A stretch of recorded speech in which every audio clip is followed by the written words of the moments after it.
invitation song on the hop because you'll need it. We studied this morning from Psalm 23, looking at the shepherd and the sheep. And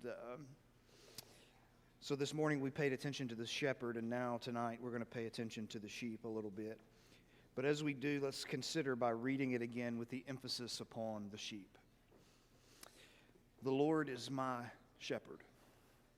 I shall not want. He makes me to lie down in green pastures.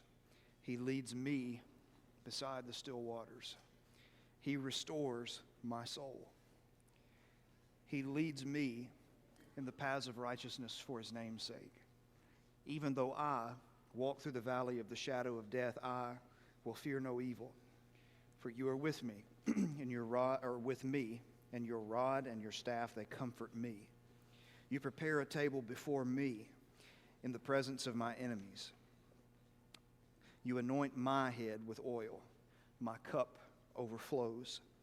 Surely goodness and mercy shall follow me all the days of my life, and I will dwell in the house of the Lord forever. 6 things briefly, and I do mean briefly, that we learn about the sheep from their perspective. Number 1,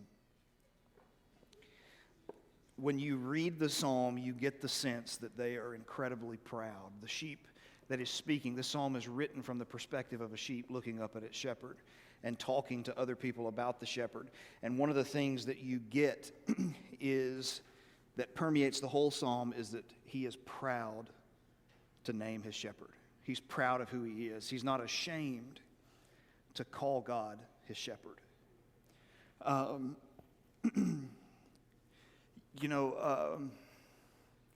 When I was growing up, in our town, my granddad was, especially in the church, my granddad was pretty well known.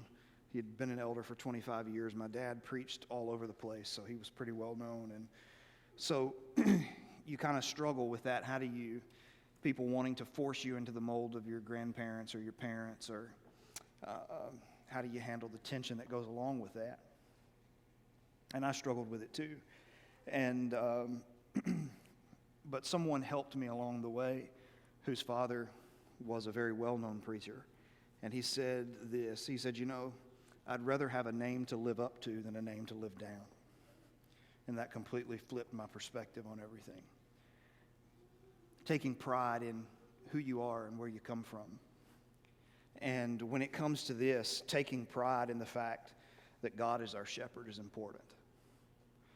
Sometimes we can find ourselves trying to apologize for God being the way that he is, instead of just being proud of who he is. You don't have to explain away everything that he does or says. Just let him be. You feel that sense of bragging from the shepherd, or from the sheep saying, this is my shepherd. Look at him.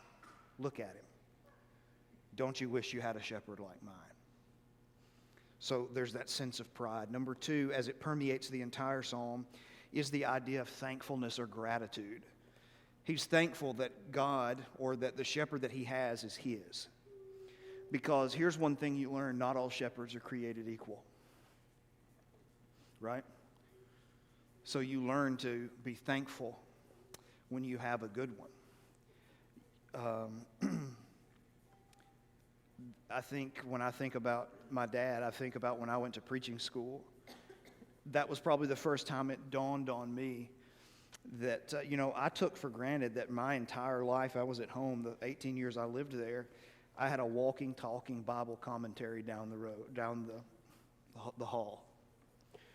Any question I had, he could answer and could pile me up with books that would show me an answer. It wasn't until I went to preaching school that I found out that not everybody had that. That wasn't a normal experience. And it made me thankful for what he did for me and what he was willing to do for me. And you realize that not all dads were created. Not all dads are the same. And to have a dad who could show you those things was a special opportunity.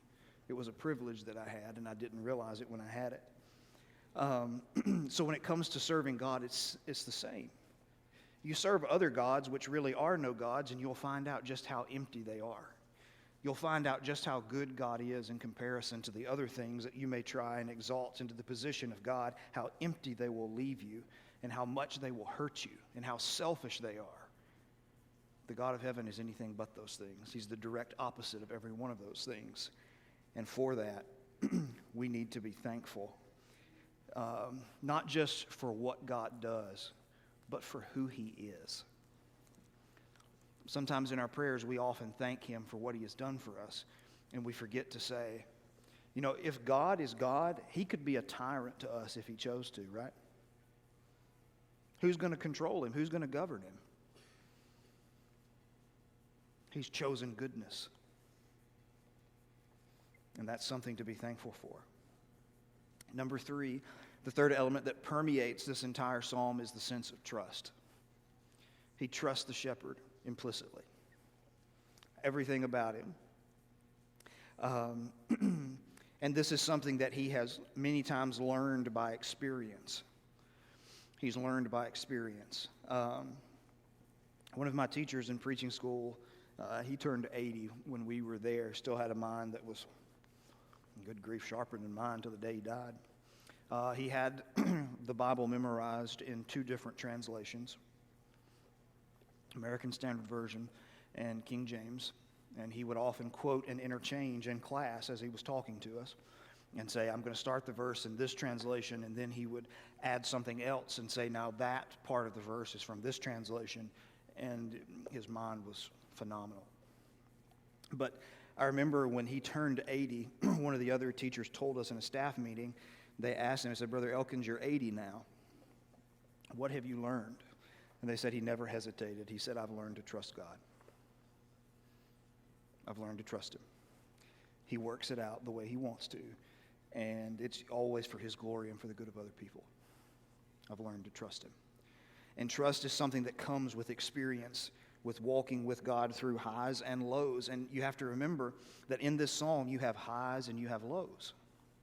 You have mountaintops and you have valley bottoms. It starts, the Lord, when he's saying, he makes me to lie down in green pastures, leads me beside the still waters. He restores my soul, leads me in the paths of righteousness. When things are good, that's easy to trust. But it also says that he trusts him even when I'm walking in the valley of the shadow of death. I'm even going to trust you there because you're with me, and I trust that reality, and I trust your willingness to protect me. And so it's trusting not just when things are convenient, but even when things are difficult. Then more specifically, when we get into the psalm, there is the idea of contentment.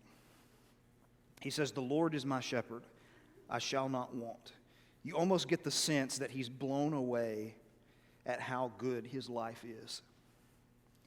Under the care of God, how good his life is. When he says, I shall not want, he's basically saying, what more would I want? What more could I want?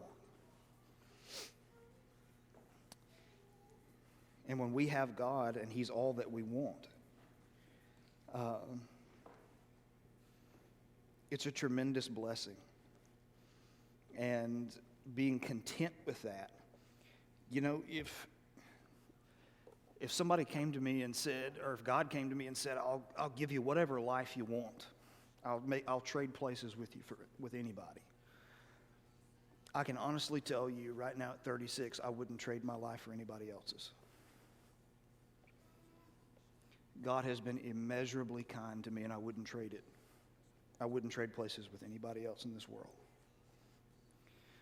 I have been loved and cared for by people in the church. I have been educated by the church.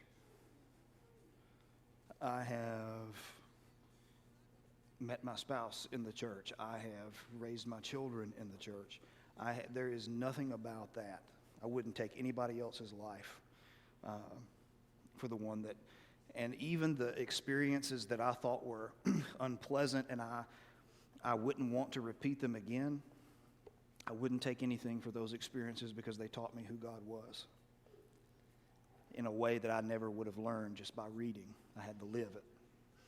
And so being content with our lives because of who God is and the way that he blesses us. You get that from the psalmist. Number whatever. There is the sense of following God. He leads me in the paths of righteousness for his name's sake. And also, when I go through the valley of the shadow of death, I've got to be willing to follow him, even when he leads me into difficult things. That's what this sheep is willing to do. I'm willing to follow you wherever you go. And that's a scary thing. And anybody who tells you otherwise is just not telling you the truth. Because God is going to lead us to places that are not comfortable. But something I learned a long time ago was God was not concerned with my comfort level. He was concerned with making me conform to the image of his Son. And that's going to be uncomfortable. He's going to ask me to interact with people that I normally wouldn't interact with. He's going to ask me to do things that I find difficult. But it doesn't matter. I have to be willing to follow him wherever he goes, in good times and in bad times. And that's one of the things we learn from the sheep here. Another thing we learn is that we're never alone. We mentioned it this morning, so I won't dwell on it here. You remember we talked about how in the psalm there's this sense of movement of the shepherd. So in the first 3 verses, there's the sense that he's in front of us. And then in 4 and 5, there's the sense that he is beside us. And in 6, there's the sense that he is behind us. So he goes before us, he walks with us, and he follows behind us. He surrounds us with himself. And therefore, that means I'm never alone. Even when other people may forsake me. For an example, Jesus said in John 16 and verse 33, when he was talking to his disciples, he says, "The hour is coming when all of you will flee from me, and I will be left alone." But then he follows with these words, "But I'm not alone, because the Father is with me." And so there is that sense in which God will never leave us. Not in this life, nor in the next one. And then finally, when you look at it, the psalmist, the sheep, looks at his life and he says, it's a blessed life. It's a blessed life. Look at it. The goodness of God and his covenant fidelity and faithfulness to me, that's what's going to follow me every day that I live. Every day that I wake up, God is going to pursue me with good things. God is going to pursue me with his faithfulness to me on until I meet him in eternity. That's a blessed life. In wisdom literature, like Psalms and Proverbs, the way they use the term blessed is the idea of, so when every culture has its idea of what the blessed life looks like. Remove religion for just a minute. We look at a person and they've prospered and they might say, I've been blessed. We hold it up and say, that's what a really happy, good life looks like. Every culture has their definition of blessed. Scripture holds up the life of the godly man and says, that's the one who is blessed. That's the one who is experiencing life in its fullest expression. It may not be the way the world sees it, but it's the way God sees it. They're living the way God always intended for them to live. And then we follow that out until the day when not only will we be blessed, but we'll be blessed beyond measure, because then we're in his presence. And so it's blessings upon blessings, and they can only intensify as time goes by. And so when we look at this psalm, the thing we walk away with is what a shepherd we have. No one like him. And so tonight we need to ask ourselves, number one, do I belong to the shepherd? If I have a penitent faith, confess Christ to be immersed in water for the forgiveness of my sins, he'll bring me into that fold. Have I been faithful to my shepherd? Or am I a sheep that's simply struggling? As we said this morning, his heart is for us, and he desires to help us, even at this very moment And if we can help you in that way, we would love to as we stand and sing this song.